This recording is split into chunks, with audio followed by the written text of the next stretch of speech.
আপনারা দেখছেন Bankura TV breaking news. Bankura টিভিতে আপনাদের স্বাগতম। আজ সাত সকালে বাঁকুড়ার ওঁদায় চাল কলে আগুন। আবারও বলে রাখি, আজ সাত সকালে বাঁকুড়ার ওঁদায় চাল কলে আগুন। ভস্মীভূত 4000 বস্তা চাল সহ গোডাউন। দমকলের 3টি ইঞ্জিনের চেষ্টায় আগুন নিয়ন্ত্রণে।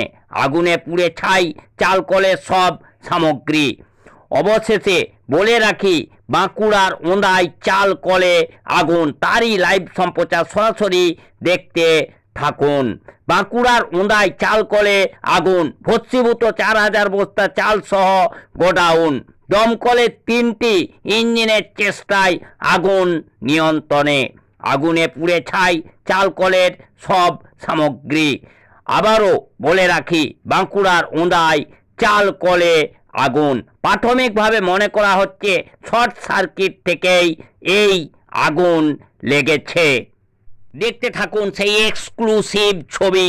আজ সাত সকালে বাঁকুড়ার ওঁদায় চাল কলে আগুন, ভস্মীভূত 4000 বস্তা চাল সহ গোডাউন। দমকলের 3টি ইঞ্জিনের চেষ্টায় আগুন নিয়ন্ত্রণে। আগুনে পুড়ে ছাই চাল কলের সব সামগ্রী। অবশেষে বলে রাখি, বাঁকুড়ার ওঁদার চাল কলে আগুন। প্রাথমিকভাবে মনে করা হচ্ছে শর্ট সার্কিট থেকেই এই আগুন লেগেছে। তবে পুলিশ এই কী কারণে এই আগুন, সেই আগুন লাগার কারণ অনুসন্ধানে তদন্ত শুরু করেছে। সেই এক্সক্লুসিভ ছবি আপনারা দেখতে পাচ্ছেন। বাঁকুড়ার ওঁদায় চাল কলে ভস্মীভূত হলো আগুনে। বাঁকুড়ার ওঁদায় চাল কল ভস্মীভূত হলো আগুনে।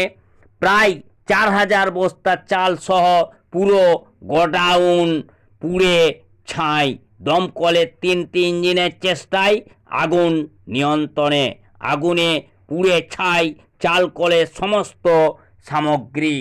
প্রাথমিকভাবে মনে করা হচ্ছে যে শর্ট সার্কিট থেকেই